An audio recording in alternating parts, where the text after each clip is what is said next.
அனைவருக்கும் வணக்கம். இன்றைக்கி முக்கியமான பற்றி பேச போகிறோங்க. ஏன் ஈரானுக்கும் இஸ்ரேலுக்கும் பிரச்சனை, ஏன் துபாயை அட்டாக் பண்ணணும் ஈரான் அப்படிங்கிற கேள்வி எல்லார் மனசுலையுமே இருக்குமில்லவா? பார்க்கலாமாங்க. என்ன அப்படின்னு கேட்டால், ஈரானுக்கும் இஸ்ரேலுக்கும் பல வருடங்களாக ஒரு பிரச்சனை போயிட்டுருக்குது. என்ன அப்படின்னு கேட்டால், ஈரான் பார்த்திங்கன்னா நியூக்ளியர் வெப்பன் உருவாக்கிட்டு இருக்கிறாங்க, அணு ஆயுதங்கள் உருவாக்கிட்டு இருக்கிறாங்க அப்படின்னு இஸ்ரேல் ஒரு குற்றச்சாட்டு எடுத்து வைக்குது. அப்படி அவங்க நியூக்ளியர் வெப்பன் பவர்ஃபுல்லாக உருவாக்கிட்டாங்க அப்படின்னா எங்கள் நாட்டை அட்டாக் பண்ணுறக்கு, எங்கள் நாட்டை அழிக்கிறதுக்கு வாய்ப்பு இருக்குது. ஸோ அதை தடுக்கணும் அப்படின்னு சொல்லி இஸ்ரேல் நினைக்குது. ஸோ சரி, ஓகேம்மா, ஈரானுக்கும் இஸ்ரேலுக்கும் பிரச்சனை, யூஎஸ் இங்கே எதுக்கு வந்துச்சு அப்படின்னு கேட்கலாம். ஏன் யூஎஸ் இஸ்ரேலோடு சேர்ந்துக்கிட்டு ஈரானை அட்டாக் பண்ணுது அப்படின்னு கேட்டால், இஸ்ரேலும் யூஎஸும் பார்த்திங்கன்னா நட்பு ரீதியாக, அதாவது பொருளாதார ரீதியாக, அரசியல் ரீதியாக ஒரு கூட்டணி. ஸோ ரெண்டு பேர் சேர்ந்துட்டு ஈரானை அட்டாக் பண்ணிடுறாங்க. ஸோ ஃபஸ்ட்டு இதை ஆரம்பித்து வச்சது, இந்த அட்டாக் அப்படிங்கிறத ஆரம்பித்து வச்சதே பார்த்திங்கன்னா யூஎஸும் இஸ்ரேலும் சேர்ந்து தான் ஃபஸ்ட்டு ஈரானை அட்டாக் பண்ணுறாங்க.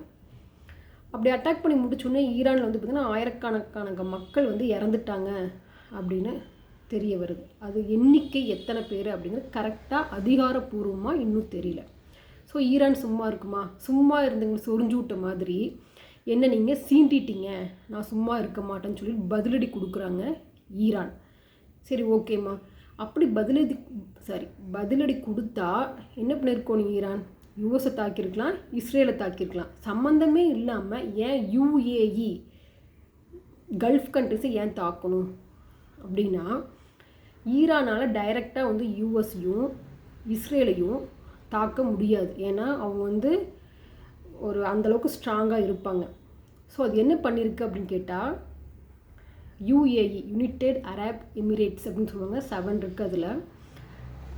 கல்ஃப் யுஏஇ கல்ஃப் கண்ட்ரிஸ்ன்னு சொல்லுவாங்க. அதை ஏன் தாக்குச்சு அப்படின்னு கேட்டால், இதுக்கு ரெண்டு மூணு ரீசன் இருக்குதுங்க. ஏன் அப்படின்னா, யூஎஸோட படைகள், யூஎஸ் பேஸ் அதெல்லாம் யுஏஇ கண்ட்ரிஸில் நிறைய இடத்துல இருக்குது. ஸோ ஈரான் எதை தாக்குச்சுன்னா யூஎஸ் படைகளை தாக்குச்சு. தென் இன்னொரு ரீசன் பார்த்திங்கன்னா, யுஏஇ கண்ட்ரிஸும் யூஎஸும் ஒரு ஃபஸ்ட்லேருந்து ஒரு நட்பு ரீதியாக இருக்கிறதால ஈரானுக்கு யுஏஇ மேலே ஒரு கோபம் அப்படின்னு சொல்லலாம். கோபம்னு தனிப்பட்ட கோபம் எதுவும் இல்லை, யூஎஸ்க்கு சப்போர்ட் பண்ணுறாங்களோ அப்படின்னு ஈரானுக்கு தோணி இருக்குது. இது எப்படி ஈஸியாக உங்களுக்கு புரிகிற மாதிரி சொல்லணும் அப்படின்னு கேட்டால், இப்போ உங்களுக்கும் உங்கள் எனிமிக்கும் சண்டை. உங்கள் எனிமி உங்களை தாக்கும்னு நினைக்கிறாங்க, ஆனால் நீங்கள் ஸ்ட்ராங்காக இருக்கிறீங்க, உங்களை ஒன்றும் பண்ண முடியல. உடனே என்ன பண்ணுறாங்க, உங்கள் எனிமி உங்களோட ஃப்ரெண்டு, நீண்ட நாளாக உங்களோட க்ளோஸாக இருப்பாங்கள்ல, அவங்கள அட்டாக் பண்ணிடுறாங்க. ஸோ அங்கே அட்டாக் பண்ணால் உனக்கு வலிக்குமில்ல அப்படின்னு சொல்லி பிளான் பண்ணியிருக்காங்க. இதுதான். ஆனால் இதுக்கு யுஏஇ சொல்லப்போனால் யாருக்குமே சப்போர்ட் பண்ணல. இந்த போருக்கு யுஏஇ ஃப்ரெண்டு தான் யூஎஸ்க்கு. ஆனால் யுஏஇ டைரெக்டாகவோ இன்டைரக்டாகவோ யூஎஸ்க்கோ இஸ்ரேலுக்கோ ஈரானுக்கோ எதுக்குமே சப்போர்ட் பண்ணாமல் நடுநிலையில் தான் இருக்குது அப்படின்னு யுஏஇலேருந்து அங்கேருந்து சொல்லப்படுது.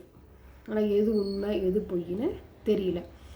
ஸோ இன்னொரு ஓகேம்மா, யுஏஇ ஓகே, அங்கே யூஎஸ் பேஸ், மிலிட்ரி எல்லாமே இங்கே இருக்குது. படைகள் எல்லாம், யூஎஸோட படைகள் எல்லாம் யுஏஇயில் இருக்கிறனால ஈரான் அட்டாக் பண்ணுதுன்னு வச்சுக்கலாம். ஏன் துபாயை அதிகமாக அட்டாக் பண்ணுது அப்படின்னு கேட்டால், யுஏஇ 7 எமிரேட்ஸில் துபாய் சிட்டி யுஏஇக்குள்ளே தான் அடங்கியிருக்குது. ஏன் துபாய் சிட்டியை அட்டாக் பண்ணணும் அப்படின்னு கேட்டால், மெயின் ரீசன் பார்த்திங்கன்னா, துபாய் அப்படிங்கிறது ஒரு ஃபேமஸானது. எதில் அப்படின்னு கேட்டால், உலக வர்த்தகம், பொருளாதாரம், எண்ணெய் நிறுவனங்கள், அப்புறம் பார்த்திங்கன்னா விமான போக்குவரத்து, இதில் எல்லாமே பார்த்திங்கன்னா துபாய், நிதி, எல்லாத்துலேயும் துபாய் ஒரு ஃபேமஸானது. ஸோ துபாயை அட்டாக் பண்ணால் உலகமே அஃபெக்ட் ஆகும். கரெக்டாக உலகத்துலேயே பொருளாதார ரீதியாக ஃபார் எக்ஸாம்பிள் இப்படியே போர் தொடர்ந்துட்டு இருந்துச்சு அப்படின்னா ஈவன் நம்ம நாட்டில் கூட பெட்ரோல் டீசல் விலையெல்லாம் வந்து அதிகமாகும். பொருளாதாரம் எல்லா நாட்டிலையுமே பொருளாதாரம் அஃபெக்ட் ஆகும். ஸோ இப்போ வந்து துபாயை அட்டாக் பண்ணால் உலகமே திரும்பி பார்க்கும். ஸோ ஈரான் என்ன சொல்ல வருது இன்டேரக்டாக, எங்களை சீண்டிட்டீங்க, இனிமேல் எங்களை சீண்டாதீங்க, நாங்கள் எந்த எல்லைக்கு வேணாலும் போவோம் அப்படின்னு ஒரு எச்சரிக்கை விடுக்குது இல்லைன்னா.